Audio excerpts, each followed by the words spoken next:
Welcome, everybody, to another episode of the Combat Sports Report here on SportsGrid. I'm Brian Ciano. Thank you so much for joining us. We take our weekly look at everything going on in the world of combat sports. We got plenty of action. We had some great fights over the weekend. This past weekend, we got two big cards coming up this upcoming weekend. It is going to be a great week for combat sports. Let's get into all of that. Coming up later in the show, we will talk to Pat the Brick Brady. Of course, Philadelphia's own, getting ready for his Knucklemania 5 fight against Chuck Attack, Zach Kalmus, who we had on the show last week. Big heavyweight battle between those two guys.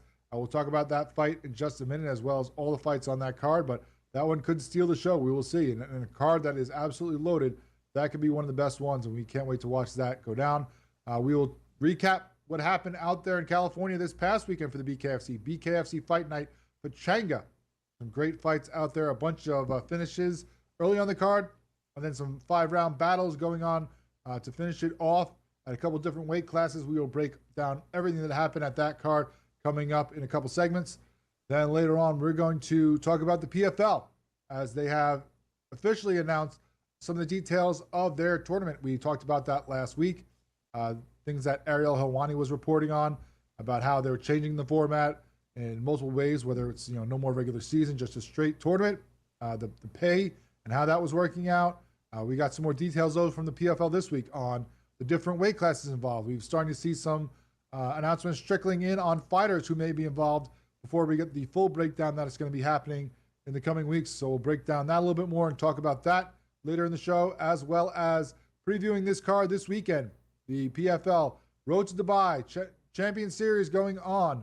The first fight of the year for the PFL going to be out there, as we said, in Dubai. Saturday morning, if you're in the U.S., it's going to be early. So get ready, get your action, get up, get the coffee, eat breakfast, and then sit down and get ready for a loaded day of fights between Knucklemania 5 and the PFL Champion Series. All that will be going on Saturday. We'll break down that card a little bit, and then we'll close things out by looking at some of the other news going on in the PFL and the BKFC, and getting ready for these great fights we have coming up this weekend. So all that coming up on the show today on SportsGrid. But first, in this segment, like we said, we got a huge card coming up down in Philly, close here to where we are up in New York, broadcasting on the East Coast. They're getting closer to us, and this one's going to be a great card, a huge one for the BKFC on multiple levels, because not only is Philly a huge city for sports, not only is it a great fight town with so many different fighters coming out of that, South Jersey, Philly local area, but it also is where the BKFC is located. First, Dave Feldman, the founder and the president of the BKFC, grew up in that area and has made Philly a big part of him, a big part of this organization. And for the first time, they are fighting in Pennsylvania and in Philadelphia, and it's going to be the biggest one yet for the BKFC, because while we had a great fight card for Knucklemania 4 out in LA, out there at the theater, it was good. It was big. This is bigger. This building literally is bigger. The Wells Fargo Center, the home of the Philadelphia 76ers, the home of the Philadelphia Flyers, where you have, 15, 16, 17,000 seats, depending on the event. And this one looks like it could be a packed house. Could be almost 18,000 fans getting in there, cheering on their local talent as they do some great battles for the BKFC at Knucklemania 5. Let's break down this card. Of course, it's headline at welterweight. This is going to be this Saturday, as we said, 25th, 8 o'clock at night. Make sure you watch. I believe it's going to be on DAZN, so make sure you check that out there if you are not able to get to the Philly area and check it out in person. Welterweight battle between Eddie Alvarez and Jeremy Stevens. Of course, Little Heathen Stevens, 38 years old, 51 MMA fights before coming over to the BKFC, where he is now 2-0 after beating Jimmy Rivera by doctor stoppage and Bobby Taylor by decision. The Taylor fight was probably was more impressive to me. I thought he maybe got a little help from the doctor in the Rivera fight. I thought he might have been, a situation where Rivera could have taken that fight easily. The Taylor fight, he dominated that one for 5 rounds. Alvarez, 41 years old, from Philly, of course, the Underground King, 40 MMA fights before coming to the BKFC, where he is now 1-1. First, get that split decision win over Chad Mendez, an epic fight, maybe one of the best the BKFC has ever seen.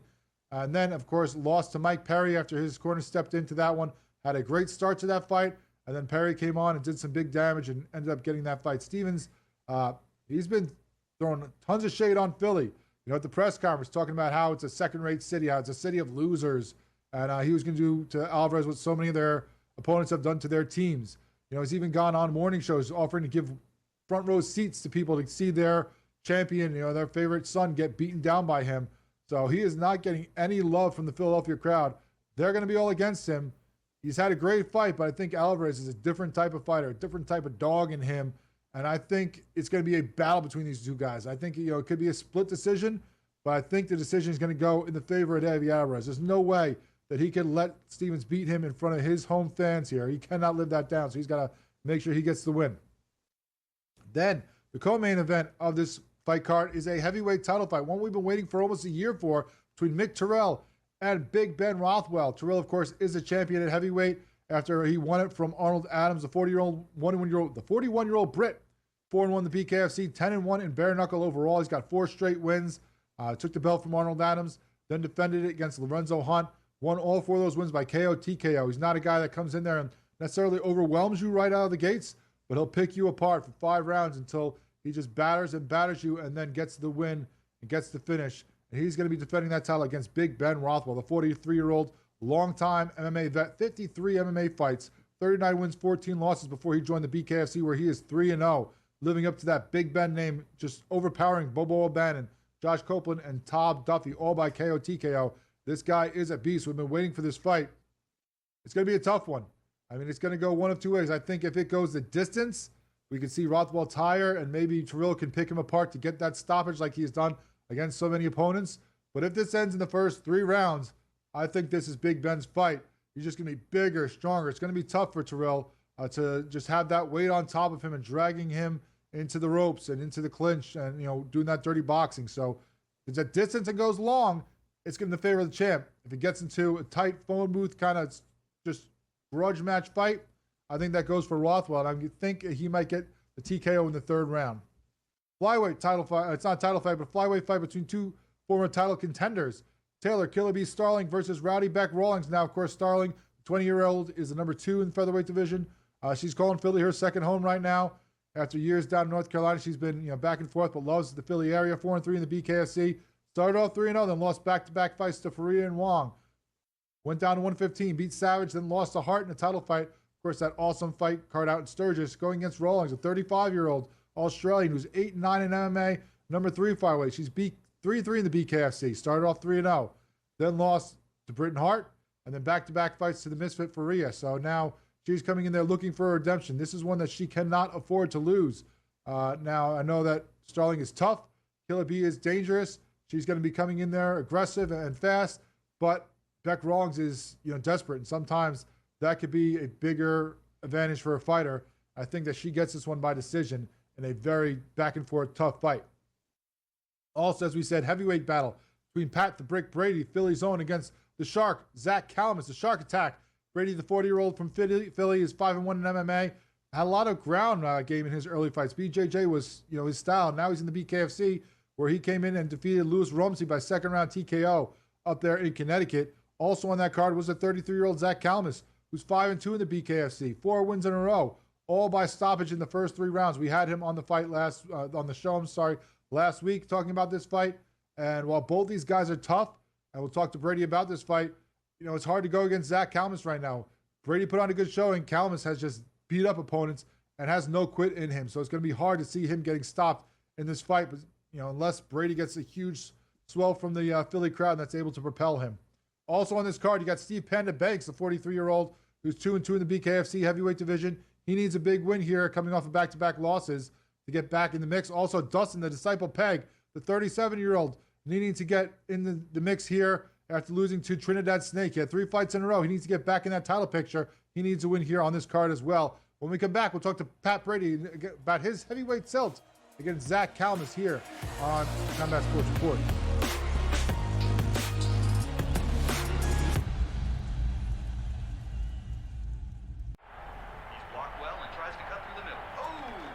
Your gut says Miami is going to win, and you should take the over. Your gut also said your NFT selfies would only go up in value. They didn't. But your head is on SportsGrid and knows the QB is in concussion protocol. The backup has a 45 QBR against the zone coverage. the New York D has the most sacks in the league. So yeah, trust your head. It's smarter to be on SportsGrid.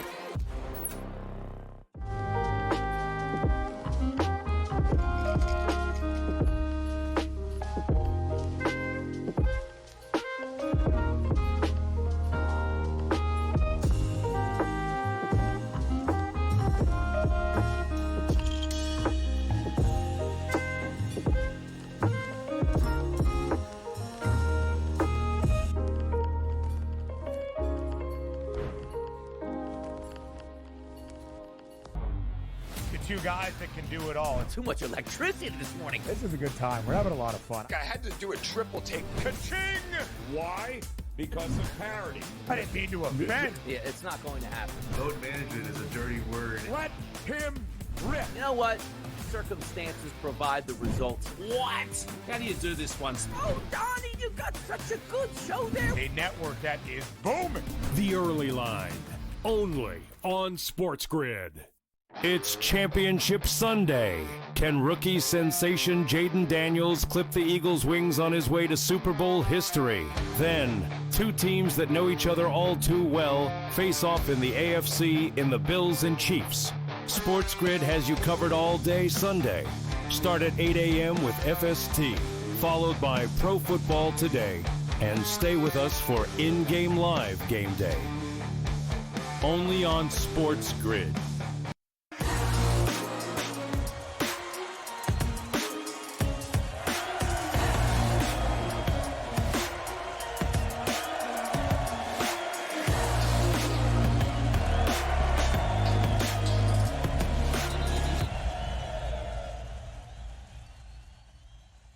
Welcome back into the Combat Sports Report here on SportsGrid. One of those fights that we just talked about in Knucklemania 5 that we're so excited to watch is, of course, when the big boys get together. Now, of course, the heavyweight title is on the line, but also two guys that might be getting into the mix for that title, depending on who gets the win, is going to be another heavyweight battle between Pat the Brick Brady and Zach Shark Attack Kalmus. We talked to Zach last week. Now we're bringing on Pat, get his side of things as we get ready for this heavyweight tilt in Philadelphia. Pat, thanks so much for joining us. Great to meet you, my man. Looking forward to your fight this weekend. Before we get started about the fight itself or Knucklemania 5, I want to congratulate you on the new addition to your family. I saw you guys just added a daughter to the mix, your little daughter last week. Is that your first daughter? I know you have an older son. I know you have a couple kids. Was that the first daughter in the family? Yeah, so that is the first girl of the family. First and foremost, let me start by apologizing for driving, guys. I'm getting pulled in so many different directions. And like you said, I just had a daughter a couple of weeks back now, and I have 3 sons, right? So that's 4 kids total, a beautiful wife at home. I'm a business owner, and there's only so much time in a day, boys. And I'm honored to be on your show, and I'm grateful for the opportunity to promote this fight. Well, congratulations. We can see by the post that you're excited to be a girl dad. I'm sure that's a big difference, as you have than what you've had so far with the 3 boys. It's almost like starting all over and learning again. So good luck with how's everything going on. But you talked about your sons. That's another one of the things I saw on social media with you. Obviously you have pride in your kids, but the great post that you put up with your son with the football. And what I love most about that post itself was it wasn't like, oh yeah, look at my son. He's the best on the team. Lead the team in tackles or all these touchdowns. It was very heartfelt about how you weren't. This was your first time. You've got through some trepidation, some tough times. You put yourself out there and did what you could do, and about how proud of you were of him, just trying to be who he wants to be, and that was great to see. Yeah. So I tried to instill the hard work ethic in my sons, and I try to really talk to my kids as almost as peers, and try to teach them the lessons that I had to learn the hard way. My son, so my oldest son is from a previous relationship, and I'm fortunate enough that he had just moved over with me this past year. And so he lives with me full time now. And I signed him up for football his first year living with me, and he had never played. That was it. And he wasn't very good, like at all. Never really played organized sports. And I'll tell you what, man, the kid just really stuck it out. Didn't know anybody on the team. Came out for the team and stayed. And he actually got an award at the most recent banquet, his football banquet. For attributing his work ethic and his ability to basically stick it out and be there. And I'm super proud of him, and that's the kind of values I try to instill in my boys, and now soon to be my daughter. Well, that's a great job by you and a great job by him, and hopefully he continues to work it out and maybe not be the best, but be the best that he can be. That's what's most important, of course, and that we got to teach our kids. Now, for you, you're 40 years old here. By looking at your record online, correct me if I'm wrong, but I've only been fighting, amateur and pro for about 7 years. So what was the thing for you that got you into fighting, maybe a little bit later than others, that got you to wanting to do this, when you were in your 30s and start this second career, as you have, like you said, you have your business, you have your family. What brought you into fighting? Yeah, so I actually got sober in 2016. Before then I had struggled with alcohol and addiction. And, 2016, I turned a new page and got help. And, God willing, my life's been different ever since. And 2018, I took a thrown together, unsanctioned fundraiser boxing match for recovery to sponsor some people for getting in recovery houses. And from there, it kind of just spiraled into me fighting at the Wells Fargo Center January 25th in front of 17,000 people. Yeah, I mean, like you said, it's a second life, and I've kind of created a new name for myself, and it's been nothing short of I don't know, let's call it a miracle, right? Like God saw fit to bless me with sobriety, and I'm not gonna swindle that, and I'm gonna live it. I'm living my life now to my fullest potential. And here we are, here we are. Here we are indeed, being a guy from the area in Philadelphia, now fighting at the Wells Fargo Center for the BKFC. And you talk about, just in a couple of years where you've come. Not just that, I saw you recently helping John Jones, one of the best in the world and in the history of MMA, training for his last fight. I'm sure that was a big thrill for you as well. What do you think of this fight now? How much does it mean to you to be fighting in Philadelphia, in front of your hometown fans, in front of the city that you love? And what are you expecting from Zach Calmus coming in there trying to disrupt all that for you that night? Yeah, I mean, to touch on what you had said about John, so it's funny, he was actually looking into me before he invited me out. And he had mentioned to me the same thing that you had said about me being a family man. And he had said something to me about it. He saw the pictures of my boys, and he had mentioned that he liked that aspect and that feature about me, and it contributed to his decision to invite me out there. But in reference to Zach Calmus and him and us fighting out there at Wells Fargo Center, Zach's tough, man. Zach's a tough cookie, and Saturday night is a big night. Saturday night is, of course, a huge night, as you said, for you. It's a huge night for the BKFC, getting to have that event in their home city and really put on, a show for their fans, the biggest arena they've been in. We're looking forward to seeing what comes of this fight with you and Zach. Should be a great one. It could be easily a fight of the night contender. Looking forward to all the action. Thanks so much, Pat Brady, for coming on with us. We look forward to your fight and look forward to talking to you again soon. Thank you, sir, and I appreciate your time. Thank you.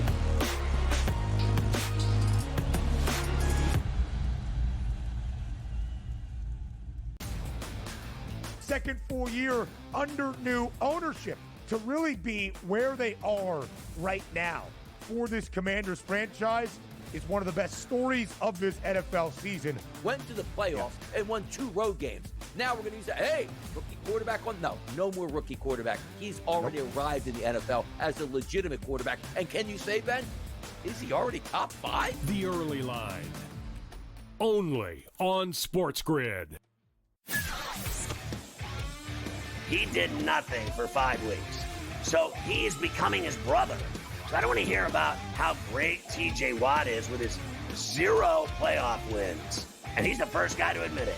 He comes right out and says, I've never won a playoff game. I don't matter. All right, at least we all know who the best player on the team is. It's George Pickens.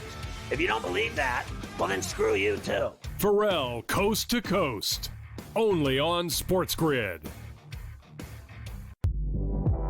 We'll see if they get McCain back. Kelly Oubre, Yabusele's been good. Caleb Martin's a defensive specialist. Andre Drummond can still give you, almost a double-double at any point. I can't go south on this team. And now you're giving it to me at 2-1 to make the playoffs? To be in the Final 8? Folks, give me the Philadelphia 76ers to make the playoffs at plus 210. Betting above the rim. Only on SportsGrid. We all know MVPs don't win the Super Bowl. It's not about MVPs, man. The only MVP, fine. Win the MVP in the Super Bowl. Nobody cares about the MVP in the regular season besides people that bet on it, the actual player themselves, and their agent that's getting a cut of the bonus money. Other than that, who cares? What do you care who wins the MVP? Like I said, unless you bet on it. Right? If you bet on it, fine. Then I guess you care. Sports Rage tonight. Only on SportsGrid.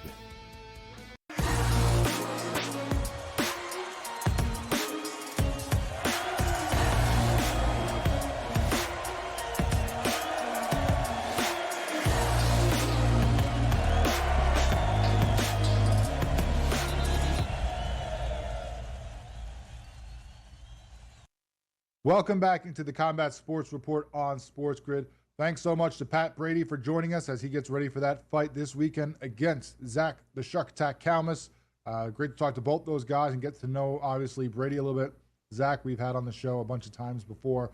It should be a great fight, and as we said, could easily steal the show with those two guys being ready for some action. A lot of great fights on that card, so it's not easy to say that could be the best one, but we'll see how things shake out over the course of the night at the Wells Fargo Center.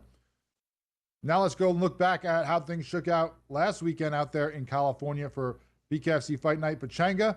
That was last weekend, the 18th there on the BKFC app. A lot of great action. Let's talk about a couple of the top fights. There was, a bunch of knockouts and finishes early on the card, and the last 4 all went to decision. Some of them went a little more one-sided than the other. We'll break that down right now.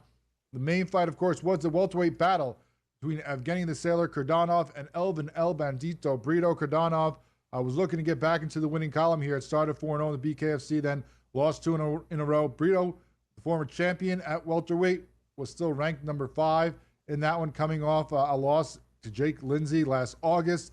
And this one went all Kurdanov throughout this fight.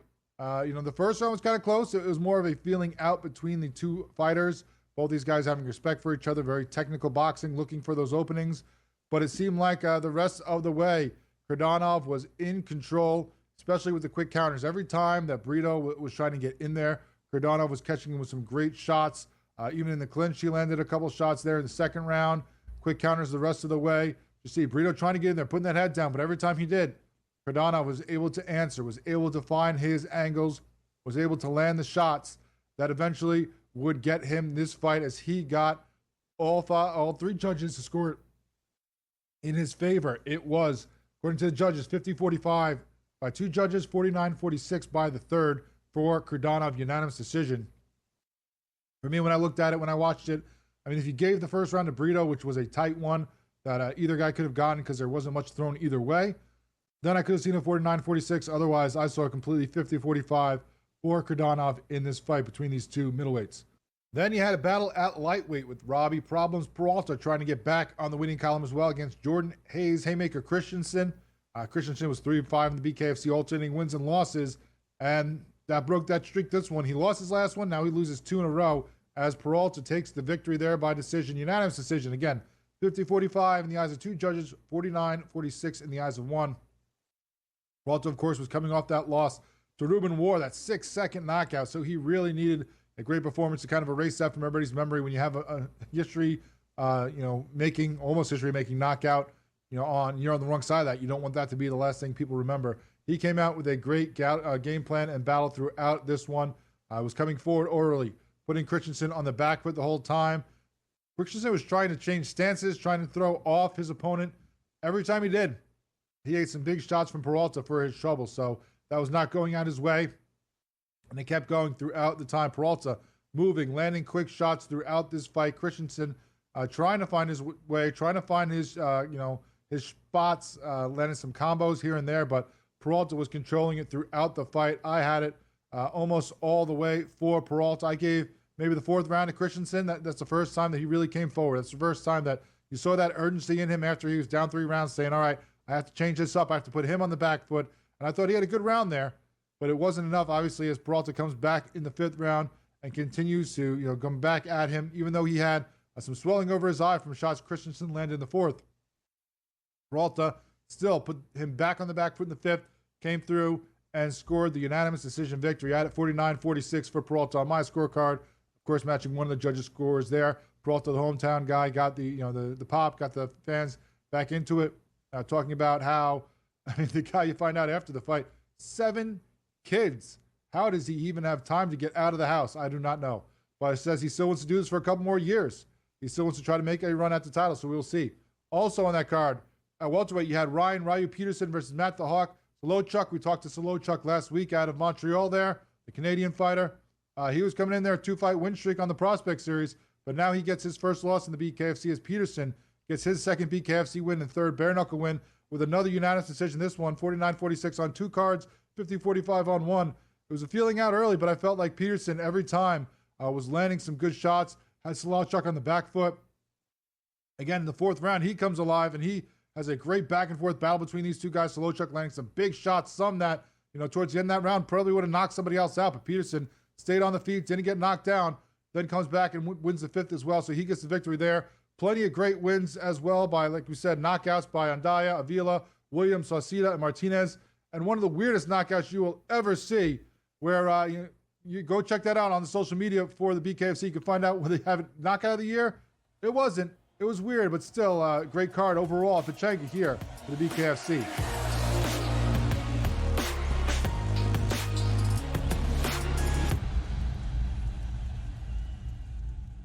It's Championship Sunday. Can rookie sensation Jaden Daniels clip the Eagles' wings on his way to Super Bowl history? Then, 2 teams that know each other all too well face off in the AFC in the Bills and Chiefs. SportsGrid has you covered all day Sunday. Start at 8 a.m. with FST, followed by Pro Football Today, and stay with us for in-game live game day. Only on SportsGrid. Anyone that's been to a sporting event, the atmosphere before a game, I think Game Time Decisions has that same exact atmosphere. This is our arena. This is what we do. There is going to be an energy to Game Time Decisions that you will feel night in and night out. The excitement you get when you lock your bets in, when you're figuring out what you want to do, we can zone in on the biggest games each night. I want this to be the place that people come to before the games start so they feel as ready as possible to lock in their cards. We are going to hit every single one of those markets that you need to know about. We're gonna go through every single thing, and I've got a great team behind me that's gonna help me get the job done. There is not gonna be a better place, I promise you, than Game Time Decisions to get that new information, react to it, and be able to then bet accordingly. We will have everything at our disposal, and we will use that to our advantage. I'm Kevin Walsh. Tune into Game Time Decisions from 6 to 8 p.m. Eastern on SportsGrid. Your gut says Miami is going to win, and you should take the over. Your gut also said your NFT selfies would only go up in value. They didn't. But your head is on SportsGrid and knows the QB is in concussion protocol. The backup has a 45 QBR against the zone coverage. The New York D has the most sacks in the league. So yeah, trust your head. It's smarter to be on SportsGrid.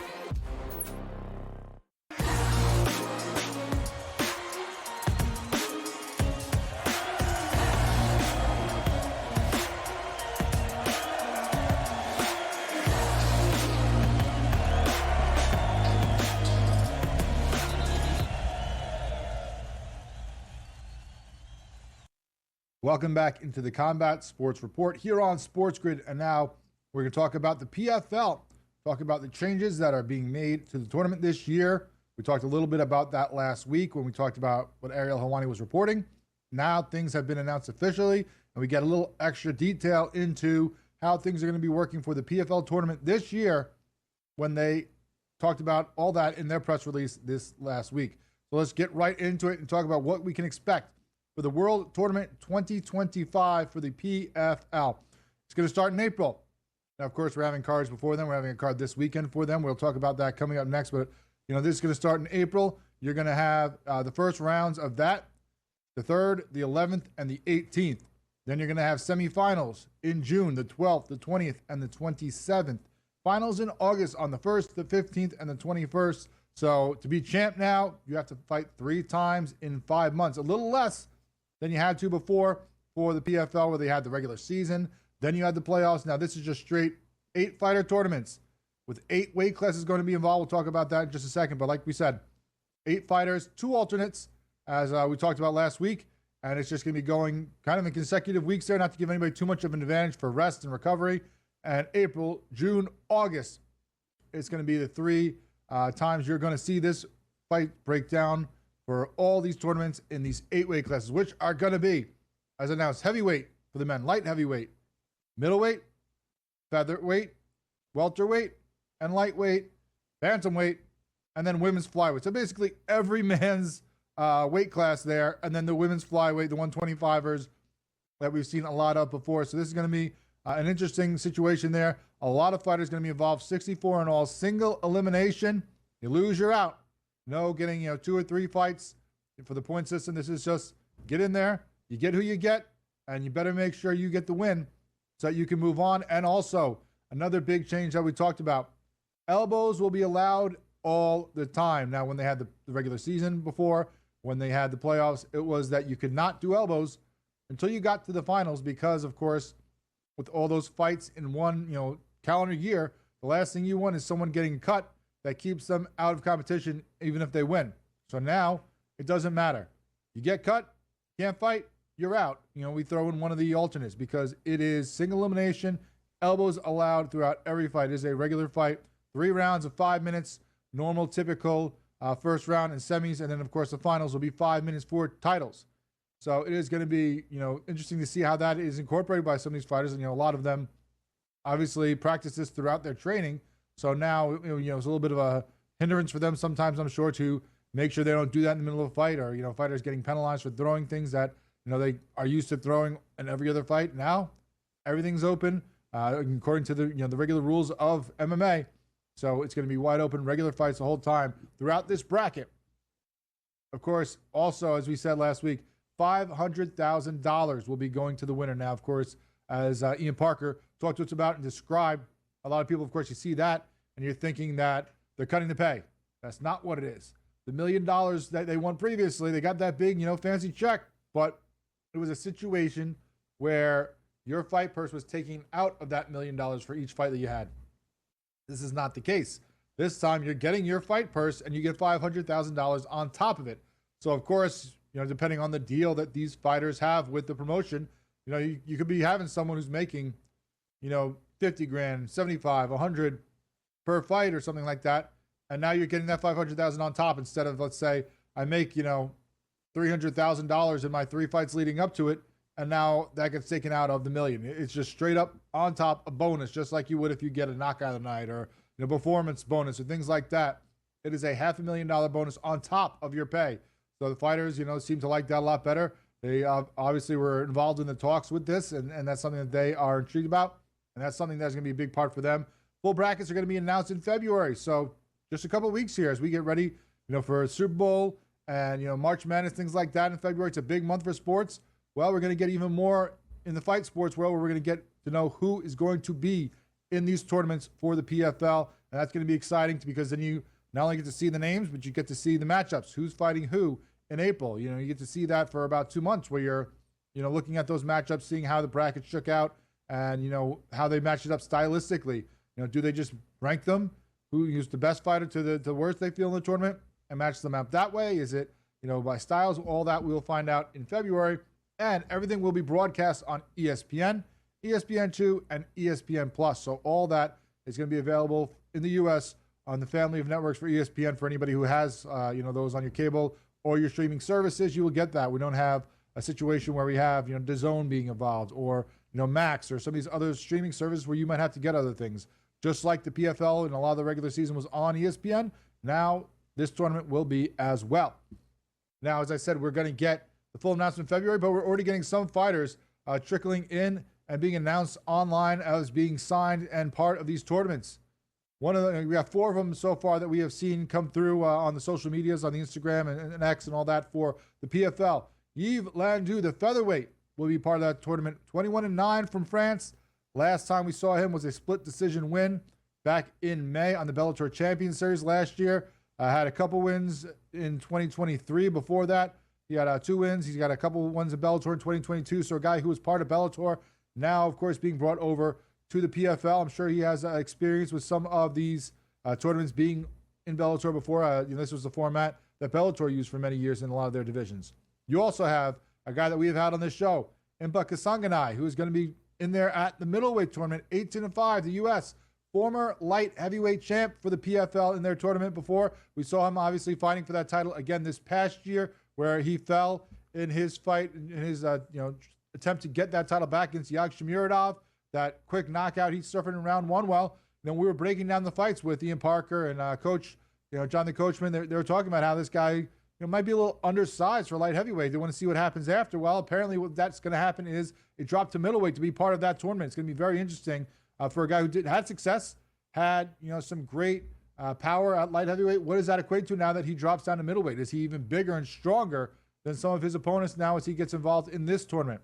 Also, Mark Diakisi, the lightweight, 18-7, the Brit. We've seen him a lot. If you're a big MMA fan in combat sports, had a number of fights in the UFC for about 7 years there, then came over to Bellator, had the 1 win there that we saw last year in September against Tim Wilde in the Champion Series by decision. So a long-time UFC vet, just got over to Bellator before the PFL folded it in.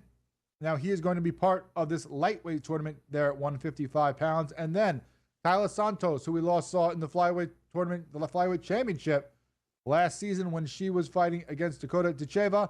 She comes back there, will be part of that flyweight tournament. Again, now 22-4 from Brazil. So, of course, a longtime UFC vet, fought for a title in the UFC, now fought for a PFL championship and lost last year against Dicheva, despite having a great regular season, wins over fighters like Carmouche. So a longtime vet, a badass in the women's game, returning once again for the PFL. And we will see how she does in this new format, this new championship series that she is being part of. I mean, obviously a lot of experience. You look out for her in that tournament when you start to see the breakdown of who she's fighting and what the odds may be for everyone to win it all. We'll see, what kind of futures odds we might get on these tournaments if we get that coming out from some of these sports books. It'll be very interesting. Some of these fighters that we just talked about will be very live and a big part of that. So all that going on this year, starting in April, for the PFL World Tournament. And as we pointed out, all those fighters from all around the world. So it truly is a world tournament when just those 4 that we announced, the U.S., France, Brazil, Britain, they're all in the mix already. And we'll see what other fighters are brought in and part of this as PFL now absorbs all the fighters from Bellator, brings them over, fits some of them into this tournament structure. All that will start to shake out over the next couple weeks, and we look forward to bringing you more information on this here on the Combat Sports Report on SportsGrid as the weeks go on. And looking forward to April for all this to start off when we get a new tournament with the PFL and eventually maybe a new world champion. Now, of course, we don't know for sure if these champions will be the title holders, if all the title holders from Bellator will be involved, but it seems like some of that will be in the mix, and we'll get more and more details as we get closer to things going on.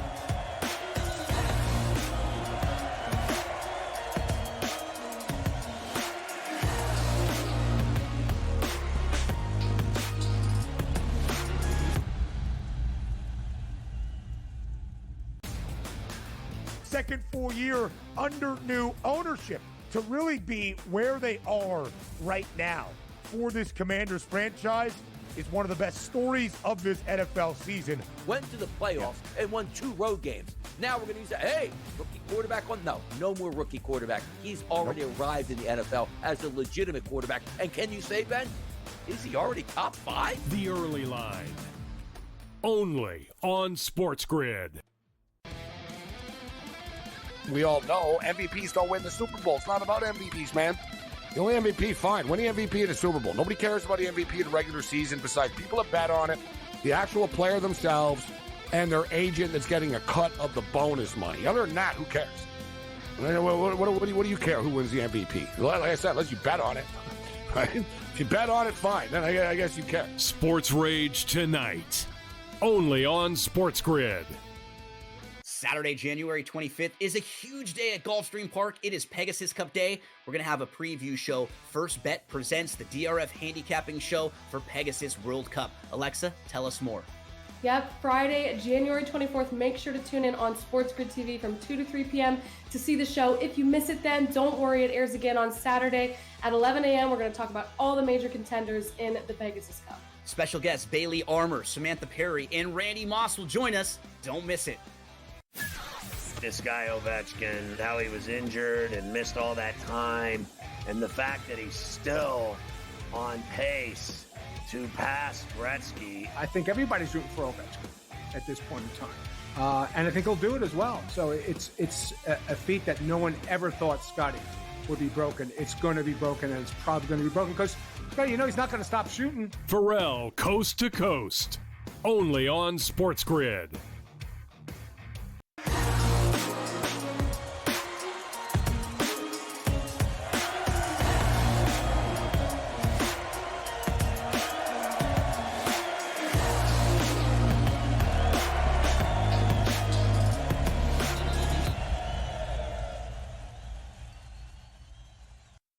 Welcome back into Combat Sports Report here on SportsGrid.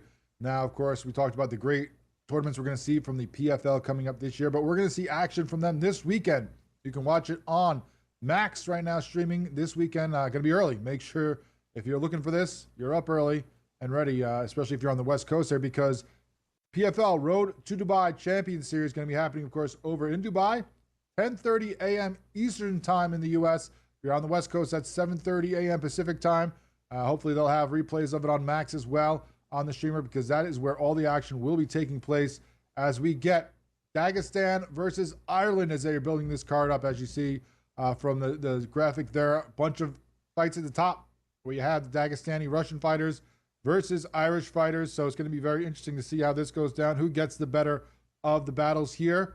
Of course, the legendary battle between a different Nurmagomedov and Conor McGregor, with Khabib, of course, in the UFC, is kind of what they're playing off here now, as you have another Nurmagomedov coming in here as a champion, Usman, the former Bellator champion, coming in there against the new face of some of the Irish MMA and Paul Hughes. That is the lightweight main event title fight, I believe. We don't know for sure. Of course, Nurmagomedov was the Bellator champ. He hasn't been given a PFL belt yet. Do we know if this is for a PFL belt? Maybe we'll find that out on Saturday if they give something out there, or if these guys have to go into a tournament format and try to battle it out to try to get that strap. All that is details that we will be finding out, hopefully, starting Saturday and in the coming weeks. But, as we said, Usman Nurmagomedov, the champion, Hughes, 13-1 in MMA, going to be trying to give him his first loss. 2-0 in the PFL. 27-year-old from Ireland has most of his wins by KO and TKO. Of course, beat Bobby King in Bellator Champion Series in June, then AJ McKee by split decision on the Battle of Giants pay-per-view in October. Nurmagomedov, undefeated, 18-0, the cousin of Khabib Nurmagomedov. He's got one no contest, 7-0 with one no contest in Bellator. That no contest was the battle against Primus, which was a win for him, but was overturned because of something in his drug testing later on. The Dagestani Russian, of course, coming in here with 8 wins by KO, 6 by submission. A guy who has wins against Primus, Benson Henderson, Patricky Pitbull. He is a tough dude. He has coming in there with a well-rounded game overall. While we've seen, of course, Khabib and some of his guys that he has coached have more of the ground game, and that's just their focus. He's more well-rounded. He could do both. We're seeing that evolution of these Dagestani fighters, and I think that makes him more dangerous. Hughes is a tough guy. We've seen both these guys show up in Dubai already earlier this week. They are ready to go. We've seen the trash talking back and forth. For me, if I'm picking this one, if I'm looking at, obviously, the odds favoring Nurmagomedov big time, minus 455.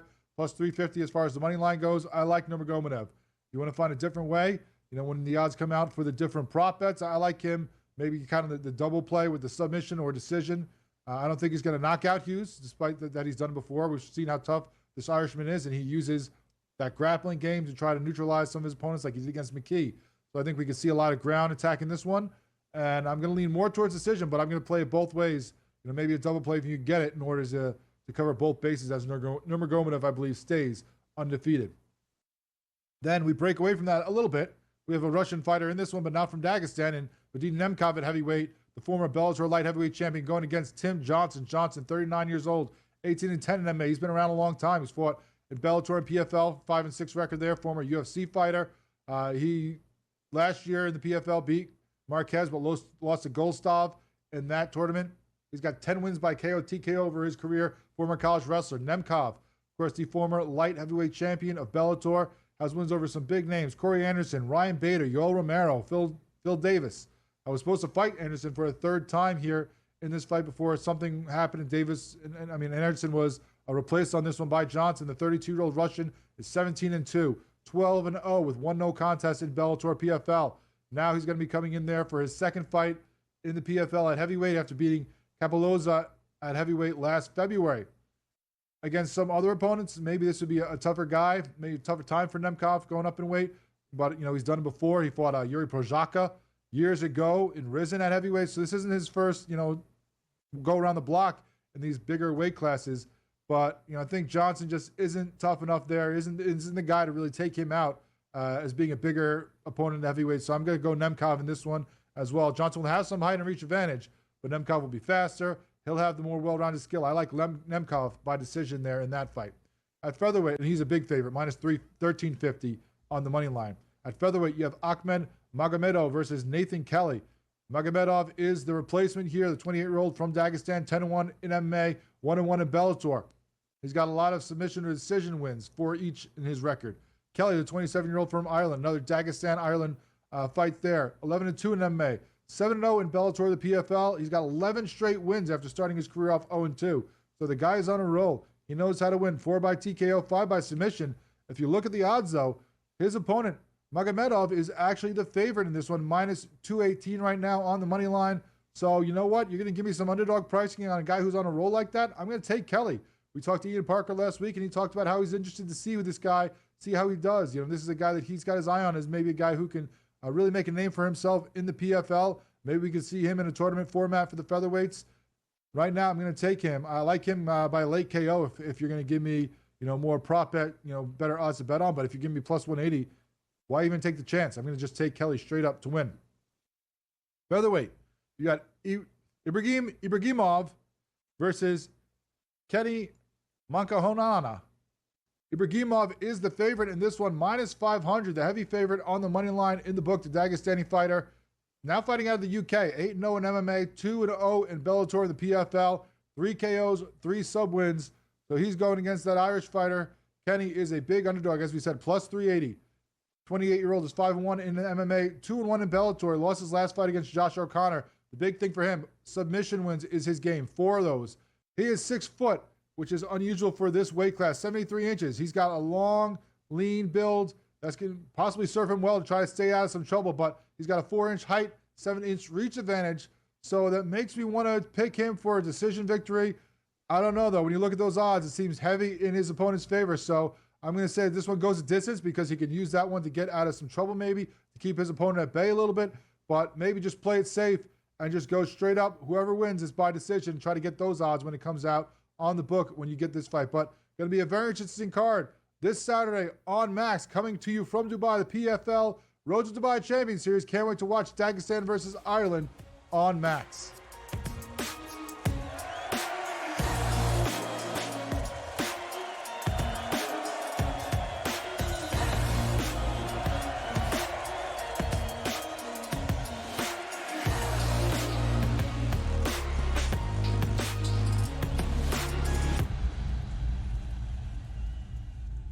Saturday, January 25th is a huge day at Gulfstream Park. It is Pegasus Cup Day. We're going to have a preview show. First Bet presents the DRF handicapping show for Pegasus World Cup. Alexa, tell us more.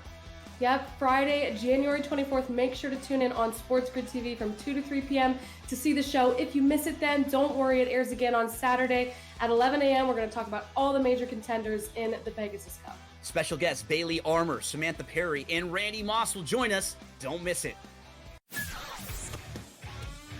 He did nothing for 5 weeks. So he's becoming his brother.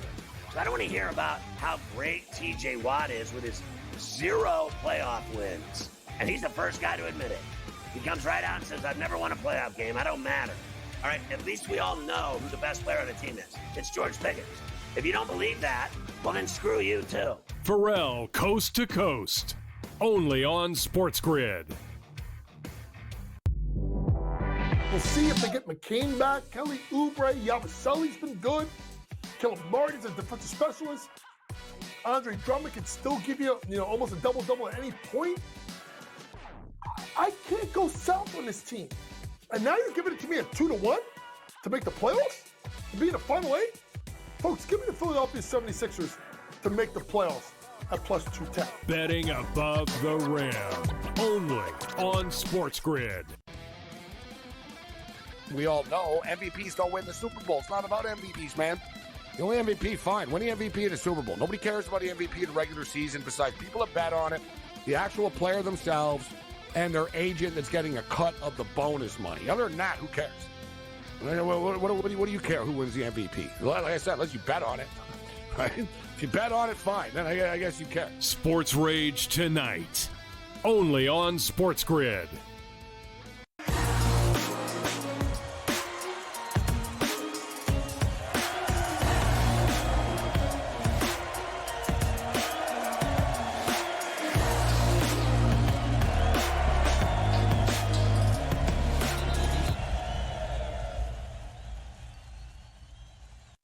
Welcome back into the Combat Sports Report here on SportsGrid. Can't wait to watch those fights this weekend. Of course, PFL Road to Dubai Champions Series. It's going to be great to watch those Saturday morning or whenever you get to them.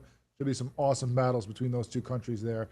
And I look forward to seeing maybe some of those fighters get into these tournaments that we'll see coming up later this year. But before we get out of here, let's talk about some fighters that we will not see in those tournaments because they are no longer with the PFL. Now, of course, these are fighters who were part of Bellator, brought over to the PFL once Bellator was bought. Maybe had some battles there where they were not getting some action. We're not getting as many fights as they wanted or as quickly as they wanted or any, they're kind of on the sidelines as things were being figured out. And they're actually supposed to fight each other. Maybe we'll see that in another promotion, but right now we will not be seeing Patricio Pitbull enter any of that tournament there as he was released from Bellator PFL. They've been giving him a nice send-off there. 24-6 in his career in Bellator, 13-time Bellator champ. Most fights and wins in Bellator history that he will hold that record forever now for because obviously that is now a defunct promotion as PFL has folded it all into there. Had wins over guys like A.J. McKee, Michael Chandler, and Daniel Strauss. We'll see what is next for him. Obviously now being a free agent. As we said, a great fighter for Bellator all those years. Was hoping to see him and what he could do in the PFL. Won many of those tournaments that the Bellator people put on that would have maybe served him well in this new PFL tournament format that they're putting forth in 2025, but alas, that is not meant to be. And now we will see him move on in his career, and we'll see where that is. He's already obviously called out some people in the UFC, taking his shots, talking about how he'd love to fight Volkanovski. Dana White was asked about him after their fights last weekend, saying, we will see. He's going to kind of do his due diligence. Didn't seem overly excited to maybe go after him. We'll see if that ends up coming to fruition. Of course, it could just be, playing the long game, playing the way of negotiating and not looking too interested, and then maybe sign the guy for less than he wants. But one guy that he did seem very interested in signing is the guy who was supposed to be Pitbull's opponent at the end of last year with the fight that fell through, and that is Aaron Pico, former Bellator fighter who his contract ran out after the end of last year. So now he is a free agent as well. He was expecting to fight Pitbull for the featherweight title after getting 3 straight wins in Bellator. But now he also is out there, free agent for anybody who wants to sign. Of course, the PFL has, expressed interest in trying to get him back. We'll see if he comes back to the PFL and maybe gets involved with this tournament or if he ends up in another organization. But right now, as things stand, those are 2 guys that we will not see unless things change in any of these tournaments. But some great fighters in the years of Bellator And we look forward to seeing what is next for them, whether it's with the PFL. It'd be great if it is, but if it's not, we'll look forward to watching them fight wherever it may be. And, congratulate them on all they gave to Bellator before it's folding.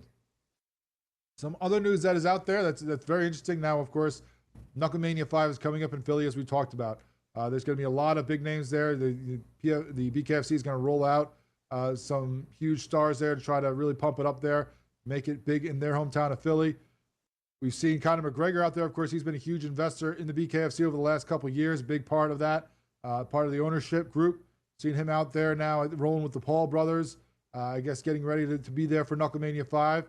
But someone who may be there as well, as it's now his offseason and apparently is now an investor in the organization, as well as Max Crosby. That's right, the great defensive player for the Las Vegas Raiders, becoming a part of the BKFC investorship ownership as well. So very interesting to see some of the ways that the BKFC is attracting extra money, attracting extra people to try to help this thing along and help it grow to the huge heights that it will be, that they hope it to become. As we said this weekend, this BKFC card is huge. Knucklemania is always big for the BKFC. It has been from Knucklemania 1 all the way up to here, 2020 all the way to 2025. Knucklemania has been a huge event for them, but this one could put it on a new map. Now, we had, of course, last year, Knucklemania 4, where you get to a situation where you're going to a major city like LA, the first time out in California, a huge state to be legalized in, a huge state to be part of. You're growing it again now because, while LA is the second biggest city in the U.S., and California is a huge fight market, as we've seen them go back, many times there. A couple fight nights at the Pachanga fight. You saw the LA fights. They love being out there in California. Now, with Pennsylvania, and specifically Philadelphia being part of it, that is huge, as tons of, fights, tons of fighters coming out of Philly. Some great history there. The Wells Fargo Center being a great arena, and many history for the NHL, the NBA, major sports in the U.S. and fighting, wrestling for a lot of these guys as well has been a huge thing for them. But, you have all the wealth of the fighters, but BKFC also, as we said many times, located there in Philly. Dave Feldman from the area. So many of these fighters there representing Philly, as they have for many times in the BKFC, but for the first time on the huge stage, Knucklemania 5, there in Philadelphia. Looking forward to all that. We're looking forward to the PFL fights. We'll recap all that with you next week here on the Combat Sports Report on SportsGrid. Thank you so much. Talk to you then.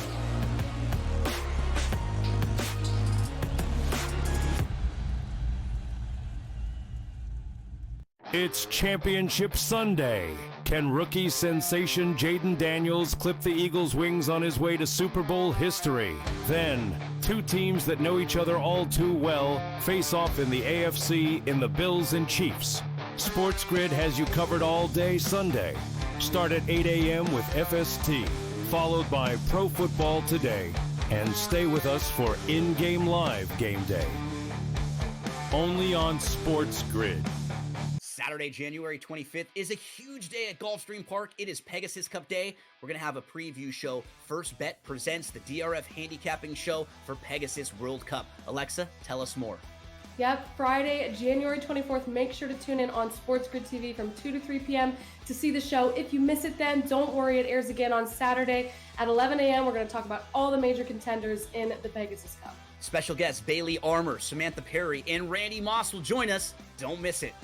There is going to be an energy to game time decisions that you will feel night in and night out. We're going to go through every single thing, and I've got a great team behind me that's going to help me get the job done. I want this to be the place that people come to. We are going to hit every single one of those markets that you need to know about. There is not going to be a better place, I promise you, than Game Time Decisions. We will have everything at our disposal, and we will use that to our advantage. I'm Kevin Walsh. Tune into Game Time Decisions from 6 to 8 p.m. Eastern on SportsGrid.